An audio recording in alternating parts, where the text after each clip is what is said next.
نحمده ونصلي على رسوله الكريم اما بعد فاعوذ بالله من الشیطان الرجیم بسم اللہ الرحمن الرحیم السلام علیکم ورحمۃ اللہ وبرکاتہ۔ امید ہے کہ آپ سب خیر خیریت عافیت کے ساتھ ہوں گے اور آپ جہاں بھی ہو اللہ تعالیٰ اپنی حفاظت میں رکھے۔ آج میں جس وظیفے کی بات کرنے جا رہا ہوں وہ سورۃ الفاتحہ کا وظیفہ ہے۔ یہ سورۃ الفاتحہ قرآن کریم کی پہلی سورت ہے اور اس سورت کو سورۃ شفا بھی کہتے ہیں، اور یہ سورت پورے قرآن کا خلاصہ ہے، پورے قرآن کا نچوڑ ہے۔ جب یہ پورے قرآن کا نچوڑ ہوا، خلاصہ ہوا، گویا کہ قرآن کریم کے اندر جو کچھ بھی ہے وہ سب کچھ اس کے اندر موجود ہے۔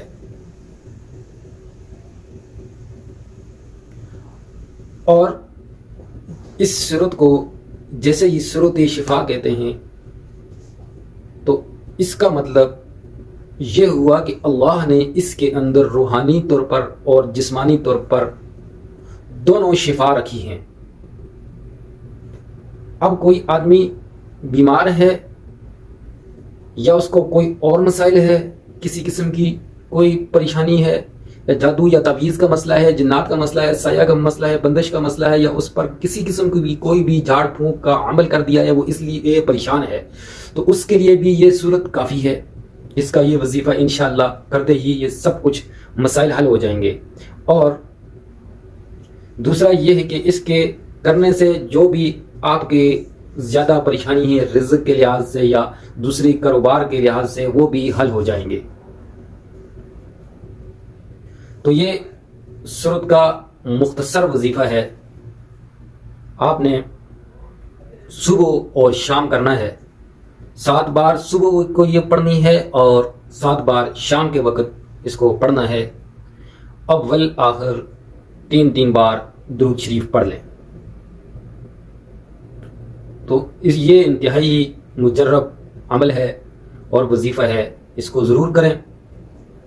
کیونکہ اب میں تھوڑی سی بات کروں گا تاکہ اس کی اہمیت کا پتہ چلے۔ وظیفہ میں نے آپ کو بتا دیا۔ اس کے شروع میں رب نے 2 لفظ کا ذکر کیا ہے، الحمد۔ الحمد میں جو 2 لفظ ہیں الف اور لام، یہ ایک ایسا بھربینی والی بات ہے۔ اگر اس کے اندر آپ غور کریں تو آپ کو پتہ چلے گا کہ الف اور لام کو لگا کر اللہ نے اپنی ذات کی طرف اشارہ کیا ہے کہ جب آپ اللہ لکھتے ہیں تو شروع کے پہلا لفظ الف آتا ہے، دوسرا لام آتا ہے۔ تو یہاں پر الف اور لام 2 حروف اپنے ذات کی طرف اشارہ کرتے ہوئے رب نے لگا دیے، اور بعد میں لفظ ہا، جس کو آپ لوگ اردو میں ہے پڑھتے ہیں، یہ عربی میں اسے ہا کہا جاتا ہے۔ لفظ ہا کو ذکر کیا اپنے نام کے بعد، اس لفظ نے پوری کائنات کو سمیٹ دیا ہا کے اندر۔ ہا کا جو حروف ہے یہ ابجد کے لحاظ سے 8 آتا ہے، اس کا ہندسہ گنتی میں علم ابجد کے لحاظ سے، یعنی 1 سے لے کر 9 تک پوری گنتی بنتی ہے۔ باقی سیم اسی طرح چلتی ہے، جیسے 0 پہلے آیا تو جب آپ 10 لکھتے ہیں تو 0 کے بعد جو 1 ڈالتے ہیں تو وہ شروع ہی سے جو 1 ہے وہی ہے، لیکن جو اصل گنتی ہے وہ 1 سے لے کر 9 تک ہے۔ باقی ویسی کی ویسی اگر وہ کروڑوں میں جائے گی تو رپیٹ ہوتی ہے۔ تو 8 کا ذکر کیا، 1 سے لے کر 8 تک جتنی بھی چیزیں ہیں، کائنات جتنی بھی ہے وہ اس کے اندر ہی بنی ہے۔ تو رب نے پوری کائنات کو رکھ کر یہ بتا دیا کہ اونچی ذات صرف رب کی ہے، باقی سب کچھ نیچے ہے، بنانے والی ذات صرف اللہ کی ہے۔ تو پوری کائنات کو اس لفظ خا کے اندر بند کیا۔ اس کے بعد ہا کے بعد لفظ میم کو ذکر کر کے ایسی ہستی کی طرف اشارہ کیا کہ جس کی وجہ سے یہ پوری کائنات بنی۔ الحمد جو لفظ میم ہے ہا کے بعد، یہ بتا دیا کہ میم یہ وہ لفظ ہے جسے رب کو بہت پیار ہے، یعنی اپنے محبوب محمد مصطفیٰ صلی اللہ علیہ وسلم کی طرف اشارہ کر دیا۔ اور اس کے بعد الحمد میں جو دال ہے اور میم، اب توجہ کرنا، میم جو ہے میم کا گنتی کے لحاظ سے حروف جو آتا ہے ابجد کے لحاظ سے وہ 40 اور دال کا 4 آتا ہے۔ تو 40 جب آپ لکھتے ہیں 4 اور 0، یعنی 4 کے بعد 0 ہے، 40 بنتا ہے۔ تو 0 کی کوئی قیمت نہیں ہے، وہ تو شروع سے ہے۔ اگر 0 مائنس کرو گے تو 4 بچے گا، اور دال کا حروف بھی کتنا ہے 4، اور میم کا 40 ہے، اس کو کاٹا تو 4۔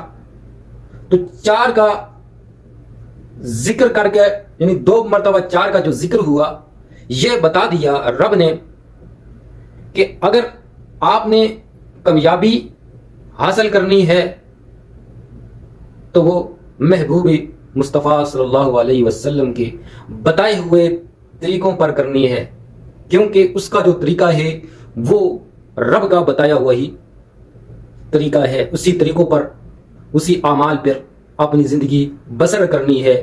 اور 4 کا جو حروف ہے اس کو ذکر کر اللہ نے اپنی ذات کی طرف ایسا باریک بینی والا اشارہ کیا کہ لفظ اللہ کے اندر بھی 4 حروف ہیں۔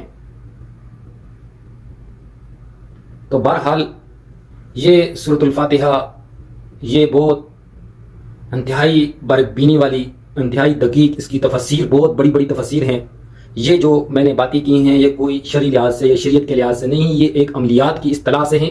اس کو روحانیت والے ہی سمجھتے ہیں، جو اس کے عمل ہیں، جنہوں نے ان کے وظائف کیے ہیں، یا اس کے اندر جو روحانیت کے طور پر رموز ہیں وہی سمجھیں گے۔ تو یہ ممکن ہے کہ آپ کی سمجھ سے یہ باتیں تھوڑی بعید ہوں۔ بہرحال میں نے یہ آخر میں ایسے ہی ذکر کیا ہے، اور آخر میں یہی کہوں گا کہ اگر یہ باتیں کسی کو سمجھ نہ آئیں تو بس وہ ان باتوں کو چھوڑ دو، اور جو وظیفہ بتایا ہے اس پر عمل ضرور کریں، اور انشاءاللہ آپ کو ضرور فائدہ ہوگا۔ آخر میں دعا ہے کہ اللہ تعالیٰ ہم سب کی حفاظت فرمائے، آمین۔ وآخر دعوانا ان الحمد للہ رب العالمین۔